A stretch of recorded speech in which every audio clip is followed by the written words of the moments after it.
Welcome to LLB Pathshala. Today's topic is taught. Introduction. The word taught is of French origin. जो word है taught वो French origin से generate हुआ है and is equivalent of the English word wrong. ये जो word है taught ये इक्वल होता है इंग्लिश वर्ड के जो कि है wrong. wrong मतलब गलत. It is derived from the Latin word tortum. ये जो वर्ड है taught ये अपन ने डिराइव्ड करा है लैटिन वर्ड से जो कि वर्ड है टॉर्टम. टॉर्टम का क्या मीनिंग होता है? टॉर्टम का मीनिंग होता है ट्विस्टेड, मतलब जो कि सही नहीं है, जो कि थोड़ा ट्विस्ट है, सही नहीं है. A person who commits a tort is known as tortfeasor और रॉन्ग डूअर. जो कमिट करता है टॉर्ट को उसको बोलते हैं टॉर्ट फीसर या wrongdoer. His wrongful act is known as tortious act. Tort is a uncodified law. मतलब ये uncodified law है. It is not divided into various sections and provisions. मतलब जो tort है वो कोई uncodified law नहीं है. उसमें various sections या provisions जैसे IPC वगैरह में होते हैं वैसे इसमें नहीं होते हैं. The term tort means wrongdoing by one person causing injury to another. tort मतलब वो होता है, tort एक wrong होता है जो कि एक पर्सन करता है किसी अनदर पर्सन को इंजरी पहुंचा के. Thereby the injured institute or files for a remedy in a civil court. इसका मतलब जो इंजर्ड पर्सन होता है वो इंस्टीट्यूट और फाइल कर सकता है केस सिविल कोर्ट में. The main goal of the law of tort is to compensate the victim. जो कि law of tort है उसका जो मेन गोल होता है वो होता है जो विक्टिम है जिसके साथ गलत हुआ है उसको कंपनसेट करना. अब आते हैं meaning of tort. Tort law is a branch of civil law. Tort जो होता है वो सिविल लॉ के अंडर आता है. डैट एड्रेसेस सिविल रॉन्ग, मतलब ये सिविल रॉन्ग होते हैं.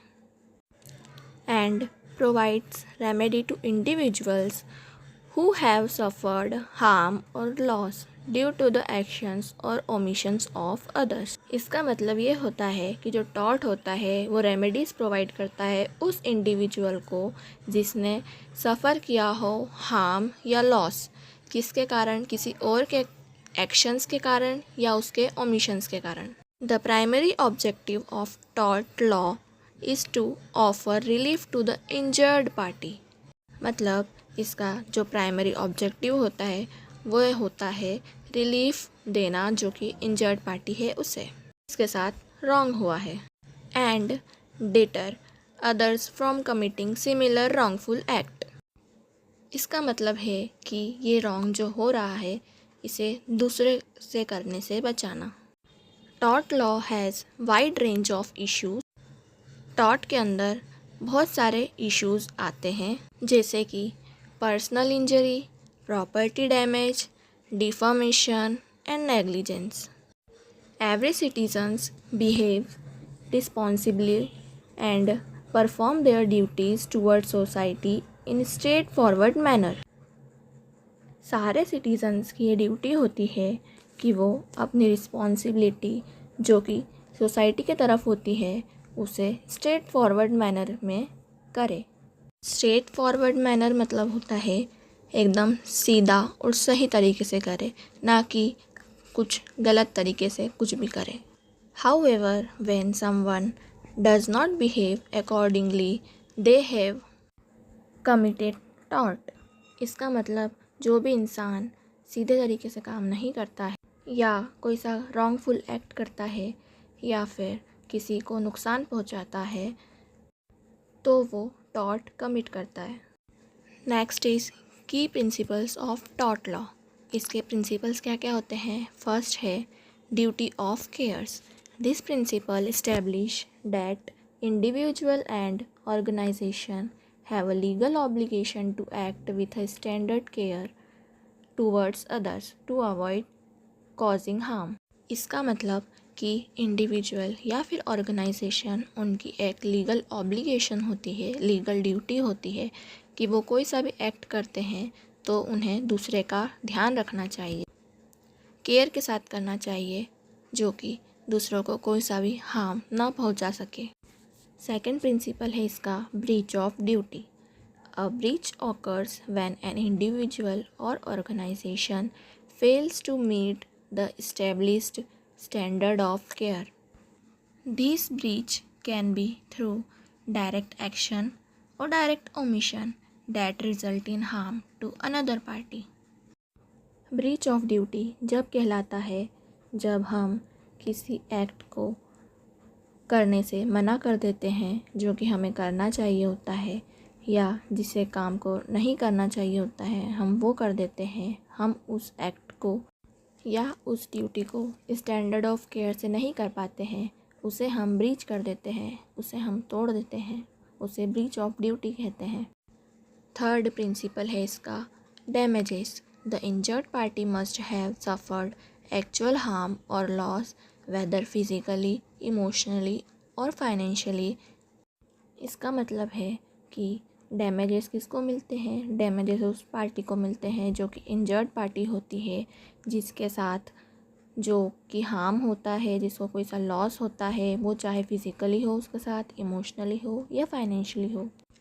Damages in tort law are typically compensatory, aiming to restore the injured party to the original position before harm occurred. इसका सिंपली मीनिंग ये है कि जो इंजर्ड पार्टी है उसको कंपनसेट करना डैमेजेस के द्वारा और उस पार्टी को ओरिजिनल पोजीशन में ले जाना जो कि वो हार्म होने से पहले थी।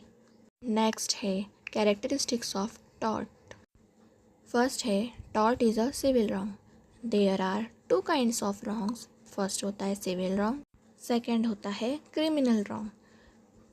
Tort falls under civil wrongs. In it injured party or plaintiff files civil suit against the person causing injury or the defendant. इसका मतलब जो टॉर्ट होता है वो सिविल लॉ और सिविल रॉन्ग्स के अंदर आता है। इसमें जिसके साथ गलत होता है वो इंजर्ड पार्टी और उसे प्लेंटिफ भी बोल सकते हैं, वो सिविल सूट सिविल कोर्ट में फाइल कर सकती है अगेंस्ट जिसने उसको इंजरी पहुंचाई है और डिफेंडेंट को। सेकेंड है tort is an infringement of right in rem. There are two types of rights. दो तरीके के राइट होते हैं, एक होता है राइट इन रैम, एक होता है right in persona. Right in rem is a right which is available to the whole world. मतलब राइट इन रैम जो होता है वो अवेलेबल होता है अगेंस्ट होल वर्ल्ड के, और right in persona is a right available against any particular person. मतलब राइट इन पर्सोना एक इंडिविजुअल के, एक पर्टिकुलर पर्सन के अगेंस्ट होता है। So tort is a violation of right in rem. Tort जो होता है वो राइट इन रेम का वायलेशन होता है। Third, tort is a private wrong. Tort जो होता है वो प्राइवेट रॉन्ग होता है because it breaks the legal rights of an individual. ये लीगल राइट्स जो इंडिविजुअल्स के होते हैं उसे ब्रेक करता है। फोर्थ है remedy for tort is unliquidated damages. The remedy for tort is equitable relief to the injured.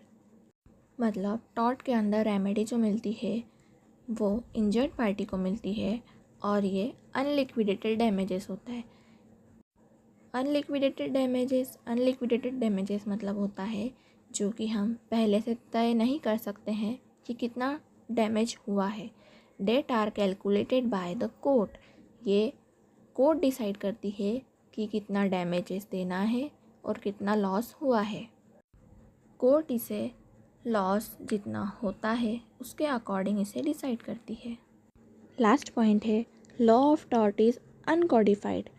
Uncodified law is a law that does not have any written statute or acts. Uncodified law वो law होते हैं जो written में लिखे नहीं होते हैं, जिनका written statutes या written acts वगैरह नहीं होते हैं।